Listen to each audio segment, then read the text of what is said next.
Hello everyone, welcome to the channel The Wonder World with us.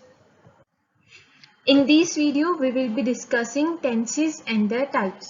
इस video में हम tenses और उनके types के बारे में पढ़ने वाले हैं। अब सबसे पहले हम समझेंगे tenses क्या होते हैं। मान लो आप tenses पढ़ रहे हो, आपने सारा स्ट्रक्चर याद कर लिया, आपको तो पता ही नहीं है tenses क्या है, तो सामने वाला क्या सोचेगा, क्या पढ़ा है इन्होंने, हमें खुद नहीं पता चलेगा हमने क्या पढ़ा है। तो इसीलिए कुछ भी पढ़ रहे हैं पहले तो पता होना चाहिए उसकी यूजफुलनेस क्या है, उसका पर्पस क्या है और हम क्यों पढ़ रहे हैं उसे। तो टेंसेस हम इसलिए पढ़ते हैं क्योंकि वो हमें टाइम ऑफ एन एक्शन बताते हैं। Tenses tell us the time of an action. कोई काम पहले हो चुका है, अभी हुआ है या हो रहा है या फिर फ्यूचर में होगा। टेंसेस के टाइप्स होते हैं तीन। पास्ट टेंस भूतकाल, प्रेजेंट टेंस वर्तमान काल और फ्यूचर टेंस होता है भविष्य काल। काल टेंसेस को ही बोलते हैं हिंदी में। तो पास्ट में हम पास्ट की बात करेंगे, प्रेजेंट में प्रेजेंट की बात करेंगे और फ्यूचर टेंस में फ्यूचर की बात करेंगे। इन तीनों के चार अलग से टाइप भी है। अब आपने कभी ना कभी तो सोचा होगा कि सिंपल हमें तीन ही दे देते, पास्ट दिया, प्रेजेंट दिया, फ्यूचर दिया, हो गया काम। अब ये चार देने की जरूरत क्या थी, इतना सब करने की क्या जरूरत है। ये क्लासिफिकेशन टेंसेस के उनके टाइम के बेसिस पर ही हुई है। हमें इन चारों के बारे में भी जरूरत है पढ़ने की। क्यों? क्योंकि ये हमें और ज्यादा डिटेल में एक्शन के बारे में बताते हैं। जैसे सिंपल की बात करें तो सिंपल टेंस को इंडेफिनिट टेंस भी बोलते हैं और सिंपल टेंस एक्शन की कंप्लीटनेस या इनकम्प्लीटनेस के बारे में हमें कुछ नहीं बताएगा। कंटिन्यूअस टेंस डिराइव्ड किस वर्ड से है, आपके दिमाग में क्या वर्ड आता है कंटिन्यूअसली, आपके दिमाग में आया होगा कंटिन्यूटी। और कंटिन्यूटी का मतलब क्या होता है, कोई चीज अभी भी हो रही हो, कंटिन्यूटी में हो, प्रोग्रेस में हो। तो अगर कोई काम स्टिल प्रोग्रेस में है तो वो हमारा कंटिन्यूअस टेंस हो जाएगा। जैसे आई एम डांसिंग, आईएनजी इसकी खास पहचान होती है। जब भी आपके पास कंटिन्यूअस टेंस आएगा तो आईएनजी तो आएगा ही आएगा। परफेक्ट टेंस में हम हमेशा एक चीज ध्यान रखते हैं कि परफेक्ट टेंस की जब भी हम बात करें वो हम at the time of speaking की बात करते हैं। हम एक्शन का स्टेटस उस हिसाब से बताते हैं जैसा उसका स्टेटस है, कब है, जब हम बात कर रहे हैं उस एक्शन के बारे में। At the time of speaking अगर काम पूरा हो चुका है तो वो परफेक्ट टेंस होगा। At the time of speaking अगर काम कंटिन्यूटी में है, स्टिल प्रोग्रेस में है, हो रहा है, तो वो परफेक्ट कंटिन्यूअस होगा।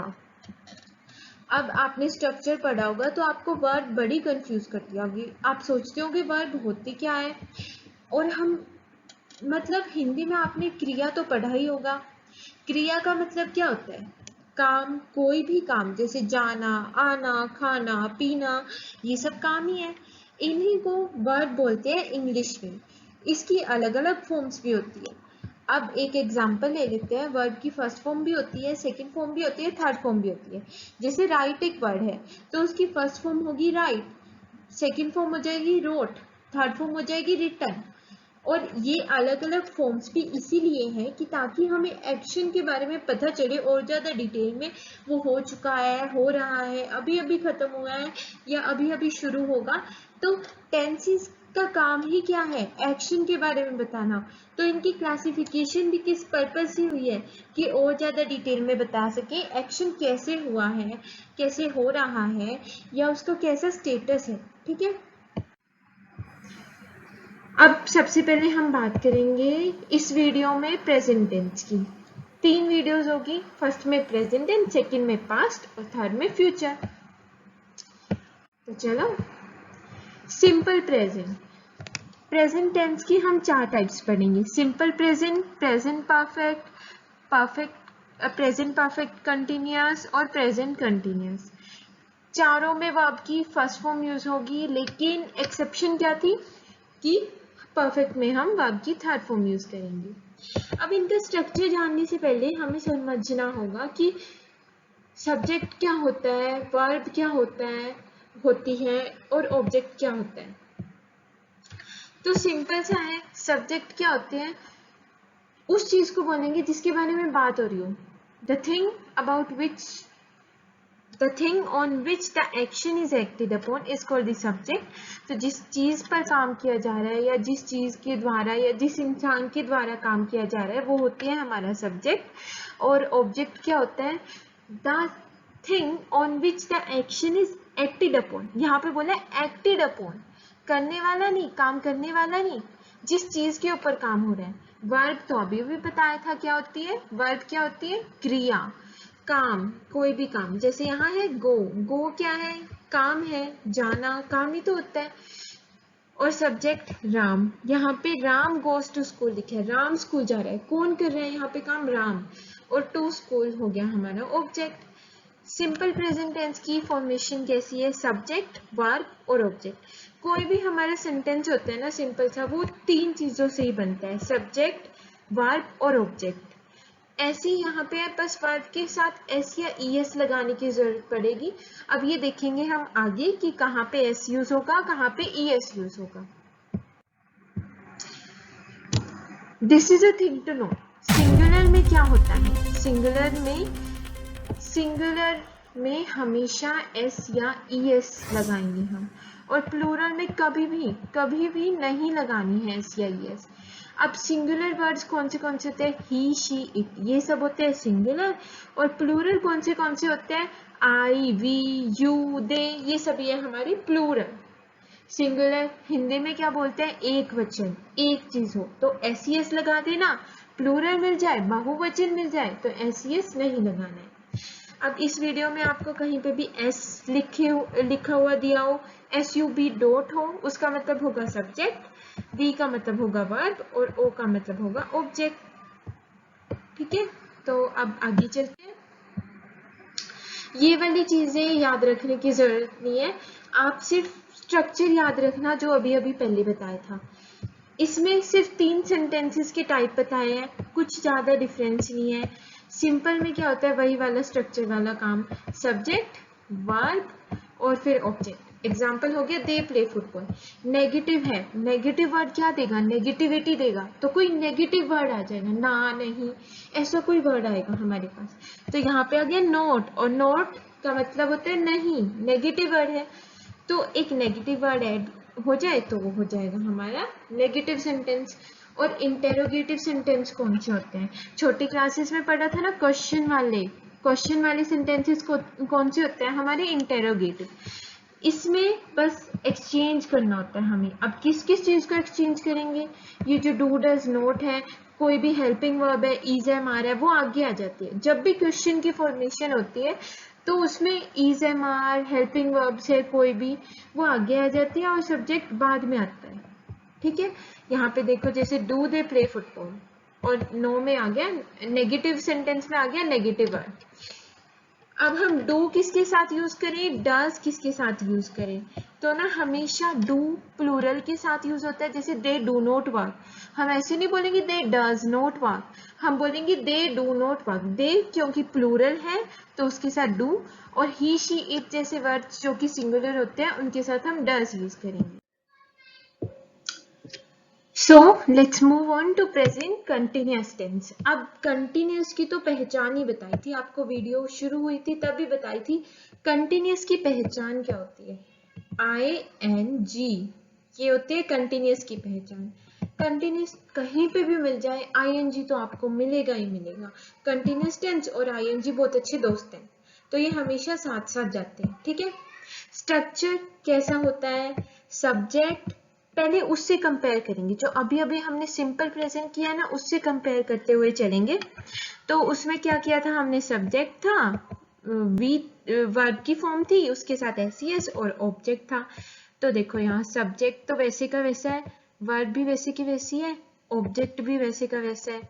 क्या ऐड कर दिया? कंटिन्यूस है, ING ऐड कर दो, और ING लग रहा है वर्ब की फॉर्म के साथ, ING जहां पे भी लगे तो कोई ना कोई हेल्पिंग वर्ब तो आएगी उसकी मदद करने के लिए। ठीक है, तो प्रेजेंट कंटिन्यूअस का एग्जांपल देखो, he is going to school, वो स्कूल जा रहा है। कंटिन्यूटी में है ना ये वाला टास्क, इसीलिए ये प्रेजेंट कंटिन्यूअस है, प्रेजेंट का है प्लस ये कंटिन्यूटी में भी है, इसीलिए ये प्रेजेंट कंटिन्यूअस है। स्ट्रक्चर क्या हो गया? Subject, is am are, V1, ING, object. ठीक है,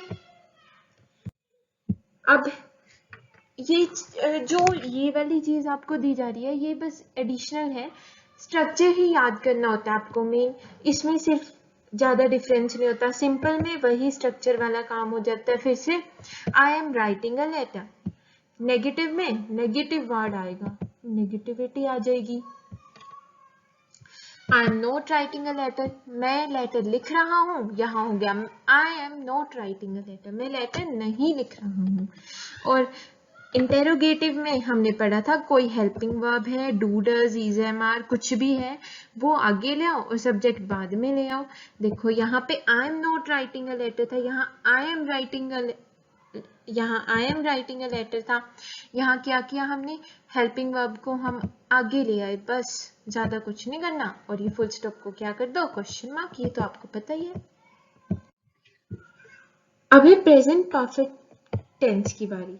प्रेजेंट परफेक्ट की क्या पहचान थी, परफेक्ट टेंस की क्या पहचान थी, अभी बताई थी, बिल्कुल स्टार्टिंग में ही बताई थी लगभग। क्या पहचान होती है परफेक्ट की, 3H, ये 3H होते हैं ना, ये परफेक्ट टेंस की पहचान होती है, कहीं पे भी मिल जाए मतलब है परफेक्ट। अब वो परफेक्ट पास्ट का है, प्रेजेंट का है या कंटिन्यूअस का है वो हम समझेंगे, लेकिन 3H जहां पे भी मिल जाए वो होते हैं perfect tense, has, have, had, ये तीनों है 3H, ठीक है। अब क्योंकि प्रेजेंट परफेक्ट है तो वहां पे हम हैज हैव यूज करेंगे, हैड पास्ट के लिए यूज होता है, परफेक्ट है हैज हैव आ गया, बाकी कुछ नहीं, बताया था ये एक्सेप्शन होती है इसलिए यहाँ वर्ब की थर्ड फॉर्म यूज करेंगे। तो subject has have V3 object, I have written a letter, written third form है, राइट, रोट, रिटन, तो थर्ड फॉर्म हुई ना। और प्रेजेंट परफेक्ट जो हमारा टेंस होता है उसकी कुछ पहचान होती है, सेंटेंस में आपको अगर जस्ट दे दे, जस्ट नाउ दे दे, येट दे दे या सो फार दे दे तो उसका मतलब होता है वो प्रेजेंट परफेक्ट टेंस है।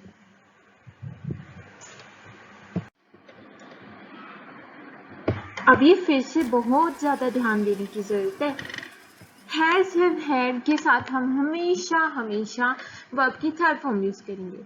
अब आपने सोचा कि क्योंकि परफेक्ट में हम हमेशा वर्ब की थर्ड फॉर्म क्यों यूज करते हैं हम, क्योंकि वहां पे हम हैज हैव यूज करते हैं, हैड यूज करते हैं, इसीलिए परफेक्ट टेंस में हमेशा वर्ब की थर्ड फॉर्म यूज होती है। तो अगर आपको दिया हो वर्ब की थर्ड फॉर्म दी हो, हैज हैव दिए हो, तो उसके साथ आपको क्या यूज करना है, वर्ब की थर्ड फॉर्म। 3H के साथ क्या यूज होगा, वर्ब की थर्ड फॉर्म यूज होगी। और 3D, डू डज डिड के साथ हमेशा वर्ब की फर्स्ट फॉर्म यूज होगी, ठीक है। और जैसे हमने पढ़ा डू डज कैसे हम सिंगुलर के साथ क्या यूज करते हैं, प्लूरल के साथ क्या यूज करते हैं, वैसे ही हैज हैव है, हैज हम यूज करेंगे सिंगुलर के साथ, हैव हम यूज करेंगे प्लूरल के साथ, और डू हम यूज करते थे प्लूरल के साथ, और डज हम यूज करते थे सिंगुलर के साथ। सिंगुलर वर्ड्स कौन से होते हैं बात करें तो सिंगुलर होते हैं ही, शी, इट, और प्लूरल होते हैं आई, वी, यू, दे, ठीक है। चलो आगे चलते हैं। अब पॉजिटिव सेंटेंस का स्ट्रक्चर आपको वैसे ही रखना है सेम, नेगेटिव में नोट लगा देना, और अगर इंटेरोगेटिव है तो जो हैज हैव है, हेल्पिंग वर्ब है या डू डज है, जो भी है बस उसको आगे ले आओ, सब्जेक्ट को पीछे ले जाओ, ठीक है। हैज फिर से सिंगुलर के साथ यूज होता है, हैव प्लूरल के साथ यूज होता है। अब बात करेंगे last tense of this video, present perfect continuous tense.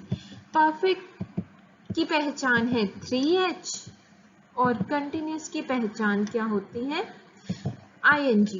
Continuous की पहचान होती है ING और परफेक्ट की पहचान होती है 3H। तो ये क्योंकि ये कैसा टेंस है हमारा, परफेक्ट कंटिन्यूअस है, तो इसमें हम हैज हैव भी यूज करेंगे और ING भी यूज करेंगे वर्ब की फॉर्म के साथ। तो इसकी फॉर्मेशन हो जाएगी subject has have been, V1 ING object और सिंस फॉर। परफेक्ट कंटिन्यूअस में हम सिंस फॉर भी ऐड कर देते हैं साथ ही साथ, और बीन भी ऐड कर देते हैं। अब अगर एग्जाम्पल देखिए तो एग्जाम्पल कैसे है इसका, he has been living here for 5 years, कि वो यहाँ पिछले 5 सालों से रह रहा है। सिंस फॉर के यूज में भी बहुत कंफ्यूजन आती है, तो वो भी आगे पढ़ेंगे। लेकिन पहले ये देखो, कभी कभी एग्जाम में आ जाता है कि बी को कन्वर्ट करो, बी की सही वर्ब की फॉर्म यूज करो, और आपको वर्ब क्या दे देता है, बी। V3 में हम हमेशा हैज हैव हैड यूज करते हैं। बीन के साथ बीन क्या होती है, थर्ड फॉर्म होती है बी की। बी की तीनों फॉर्म की बात करें, फर्स्ट फॉर्म होती है बी, सेकंड होती है वॉज, और थर्ड होती है बीन। बी वॉज बीन, ये वाली चीज हमेशा याद रखना। अब सिंस फॉर, भाई सिंस फॉर बड़े कंफ्यूज करते हैं, समझ ही नहीं आता कहाँ यूज करें सिंस और कहाँ करें फॉर। तो सिंस होता है पॉइंट ऑफ टाइम, आपको पॉइंट दिया होगा, पॉइंट ऑफ टाइम दिया होगा। फोन में क्या दिया होगा, पीरियड ऑफ टाइम दिया होगा, समय की अवधि होगी। जैसे 5 PM, एक एग्जैक्ट पॉइंट बता दिया ना आपको कि 5 बजे सुबह मॉर्निंग में, लास्ट वीक, पिछले हफ्ते। यहाँ पे क्या है, पीरियड ऑफ टाइम है, एक हफ्ता, पूरा एक हफ्ता पीरियड ऑफ टाइम हो गया। ऐसे एक महीना हो, एक साल हो, 2 साल हो, ये सब पीरियड ऑफ टाइम होते हैं, तो उसके लिए हम फॉर यूज करेंगे। फिर दोबारा से बात करें, इनमें कुछ नहीं करना, वही है स्ट्रक्चर है। सिंपल सेंटेंस में जो सेंटेंस का स्ट्रक्चर दिया हुआ था वही, नेगेटिव में नोट ऐड कर दो, और अगर हमारे पास वो आ जाए इंटेरोगेटिव, तो उसमें हम हैज हैव को आगे ले आएंगे। So thank you for watching the video. Hope you liked it and understood tenses very well. Do like, share and subscribe the Wonder World with us.